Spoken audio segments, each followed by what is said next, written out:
उत्तर प्रदेश सरकार में कैबिनेट मंत्री ओम प्रकाश राजभर जी हमारे साथ मौजूद हैं। विभिन्न मुद्दे हैं, चर्चा करेंगे। सर, मुकुट सिंह पर एफआईआर हो गई है, जिसके ऊपर पेशाब छिड़का गया था और 2 आधार कार्ड उसके जो है वो निकले हैं। उसके आधार पर उस पर एफआईआर दर्ज कर ली गई है और अब जो है वो कार्रवाई तेज़ी से की जा रही है।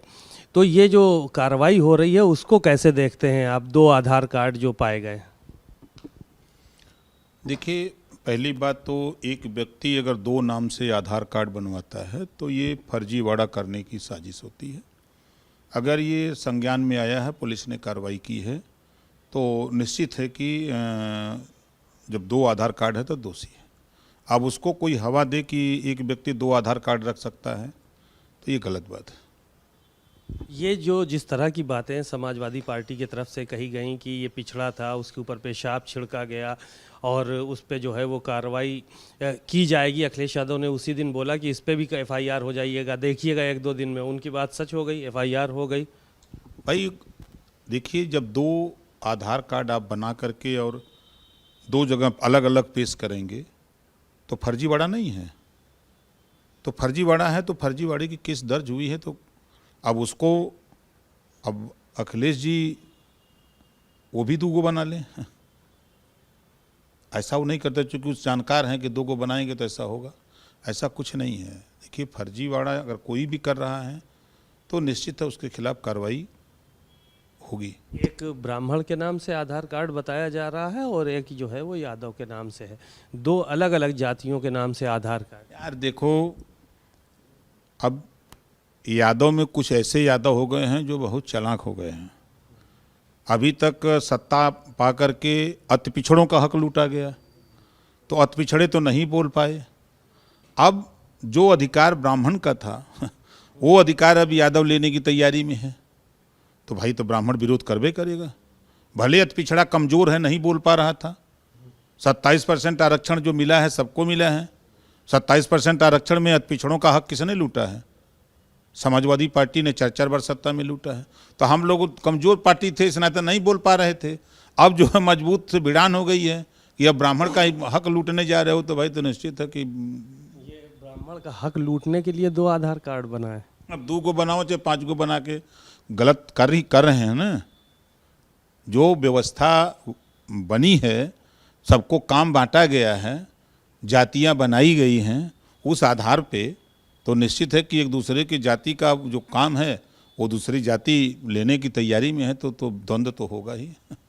द्वंद्व होगा इस मुद्दे को लेकर। लेकिन समाजवादी पार्टी इस मुद्दे को लेकर बहुत हवा दे रही है। सोशल मीडिया भरा पड़ा है और पेशाब छिड़कने की जो घटना हुई, सर मुंडाने की घटना हुई, इसको लेकर लगातार ये कहा जा रहा है कि पीडीए के साथ हमेशा यही हो रहा है और इस सरकार में हो रहा है। आप लोग सरकार में नहीं। देखिए, हम उस घटना की निंदा करते हैं, जो घटना ऐसी हुई उसकी निंदा करते हैं। लेकिन अगर वो पीडीए की बात करते हैं तो पीडीए का हक किसने लूटा?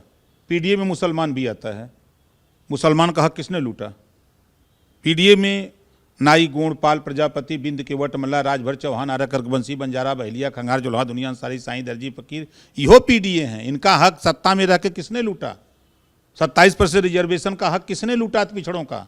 ये क्यों नहीं खुलासा करते कि पीडीए चिल्ला रहे हैं, पीडीए का हक किसने लूटा?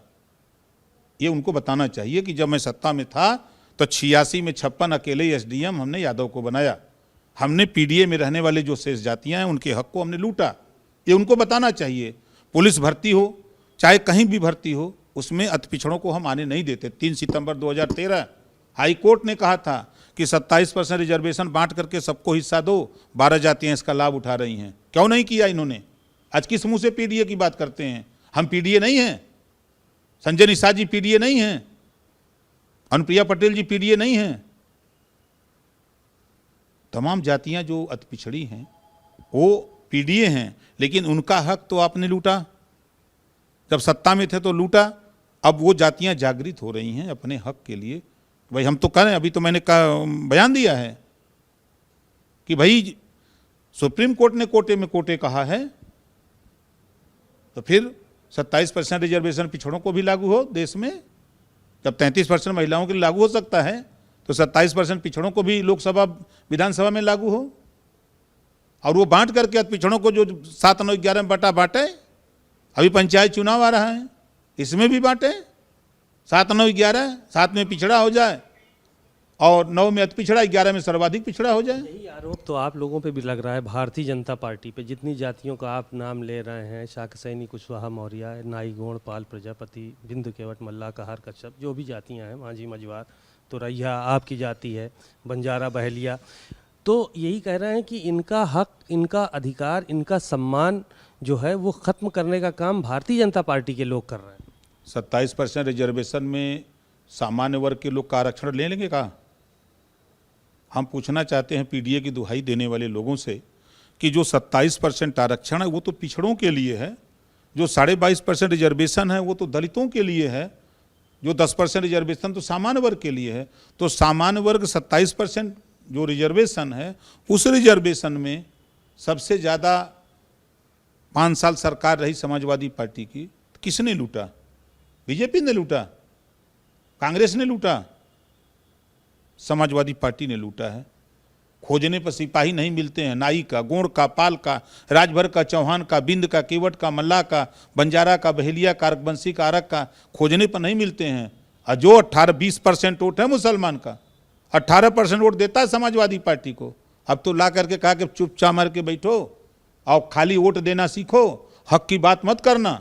हम तो फिर कहता हूं, अगर मुसलमान लीडर अगर लोडर नहीं है तो वो लीडर बन करके बोले कि अब 27 में यदि सरकार बनती है तो मुसलमान के बेटा को मुख्यमंत्री बनाने का ऐलान करो, तब तो हम साथ रहेंगे, नहीं तो नहीं रहेंगे। अभी कल परसों मीटिंग हुई है ना, साहब एकदम जैसे वो गुलाम बन करके वहाँ कमरे में कह दिए कि नहीं एकदम चुप मार के रहिए, बोलिएगा मत, चुप मार के बूथ पर जाके वोट दीजिए, आदेश हो गया। अभी एकदम चुप मार के जो वो बताए ना कि वो सांसद जी बोले हैं, मसूद जी ने, का नाम है, इमरान मसूद, उन्होंने कहा ना कि समाजवादी पार्टी में मुसलमान सब गुलाम हैं, वो सही बोला है, हम उनके पक्षधर हैं।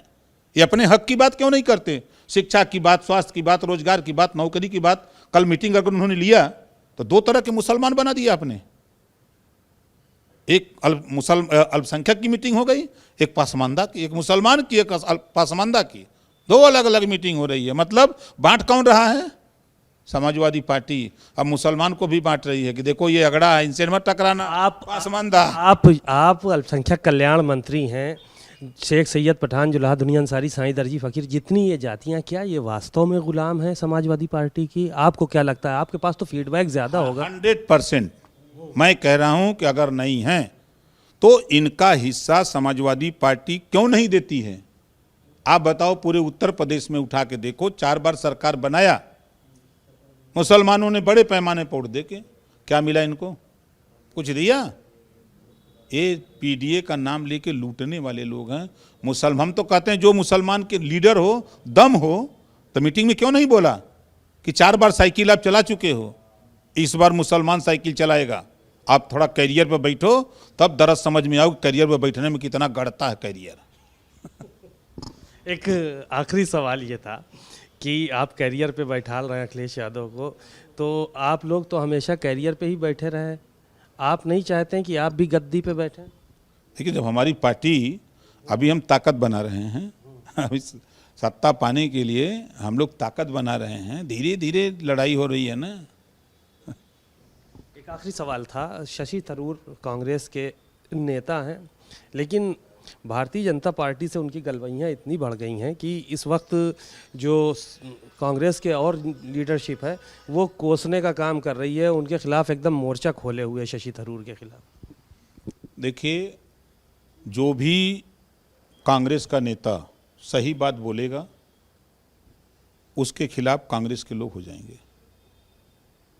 सच को सच कहना चाहिए, इसी नाते सच को सच कहना अगर बगावत है तो समझो हम बागी हैं, किसी शायर ने लिखा है ना। तो इस नाते उस थरूर साहब जो बोल रहे हैं ना, वो सही बोल रहे हैं। तो इसका मतलब 2 लोग ये मान के चला जाए कि पॉलिटिक्स में बागी हैं, एक आप हैं और एक शशि थरूर हैं। अरे बागी नहीं, सच कहना अगर बगावत है तो सच कहने के लिए हम बागी हैं। ठीक है, शुक्रिया। ओम प्रकाश राजभर जी को आपने सुना, बहुत ही बेबाकी से उन्होंने अपनी बात कही और वो अपने उन बयानों पर अभी तक कायम हैं जिनको लेकर जो है वो घमासान मचा हुआ है और जिनको लेकर सोशल मीडिया पूरा भरा पड़ा है। कैमरामैन अरविंद के साथ सीमा अब नकवी, भारत समाचार, लखनऊ।